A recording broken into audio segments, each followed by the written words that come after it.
आणि घाण तर असे की घरांमध्ये उंदीरं घुसतात. जोपर्यंत हे डेव्हलप होत नाही तोपर्यंत ही घाण नष्ट होत नाही. आज माझे वडील हे सांगू दिला थोड्या दिवसात बिल्डिंगमध्ये जाव्या म्हणून. वडील गेले वर आणि मी राहिलो खाली. आज मी माझ्या मुलाला सांगतो थोडा वेळ थांब बिल्डिंगला जाऊया. पण आता एवढं 25-26 वर्ष झाले काहीच नाही बिल्डिंगचा. आतापर्यंत लोकांनी बारदाणे वगैरे लावून गोणी वगैरे लावून पत्रे वगैरे लावून राहिले. कोणीतरी मेला कोणतरी तर मेला मयत काढता येत नाही. 3700 झोपडा आहे. कधी त्याचा पुनर्विकास होणार, कधी त्याचा पुनर्विकास होणार. तुम्ही आमच्या कामाचं क्रेडिट घेऊ नका आणि आम्ही तुमच्या कामाचं क्रेडिट घेणार नाही. ही जागा आहे Siddharthnagar doctor Annie Besant road Worli Mumbai number 18. या ठिकाणी 2000 साली बिल्डिंगचं काम सुरू झालं होतं आणि 2000 सालीच हे काम बंद पडलं. यांचा बिल्डर होता प्रकाश अण्णा शेंडगे आणि त्यांनी चालू केलं काम आणि बंदही त्यांच्या ह्याच्यामध्ये झालं. इथे जी सोसायटी आहे सोसायटीचं नाव आहे Indira SRA cooperative housing society.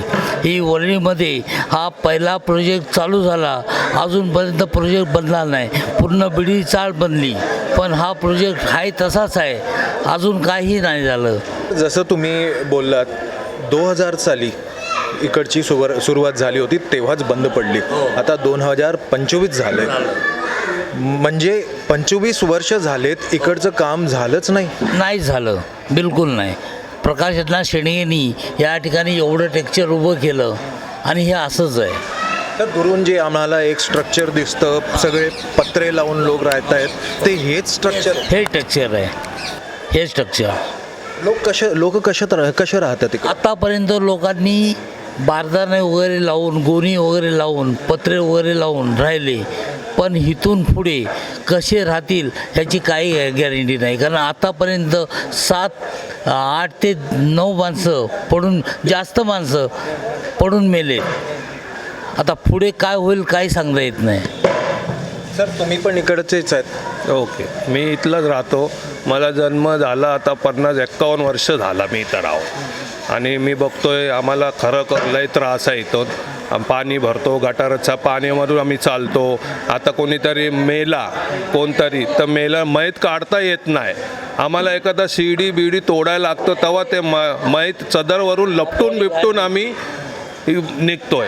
मयत बी असं आहे ना की अत्यंत लय त्रास आहे माणसांना.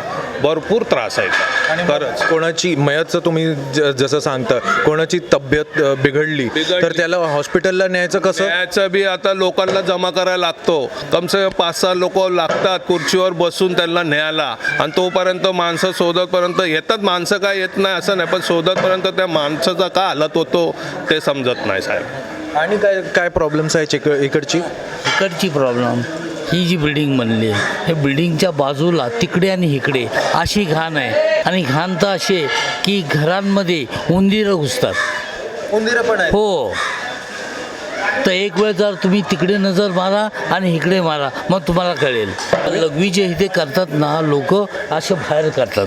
हे बघा इथे घाण अशी झाले की आतमध्ये जाऊन कचरा काढता सुद्धा येत नाही की इतकं हे भरलेलं असतं. आणि टॉयलेट्सची काय सोय आहे? काही सोय नाही या ठिकाणी. लघवीची सोय ना टॉयलेटची कुठून होणार सोय? असं टॉयलेटला बाहेर जावं लागतं. लघवीला पण बाहेर जावं लागतं आणि तिकडे बाथरूमवाला 5 रुपये घेतो एका टायमाला. समजा दिवसातून 2-3 वेळा जायचं म्हणलं तर 15 रुपये जातात 3 वेळा. 3700 झोपडा आहे आणि त्याच्यामध्ये 40 नुसतं शौचालय आहे. त्याच्यामध्ये समजा एका घरामध्ये जर माणसं 7 जण राहत असेल तर कसे मॅनेज करणार 40 बाथरूममध्ये? तर सर्वांना ते बाथरूमसाठी बाहेर जावं लागतं. एकांचं 5-5 रुपये विचार करा ना एका घराचे 30 रुपये जातात दररोजचे. किती होतात?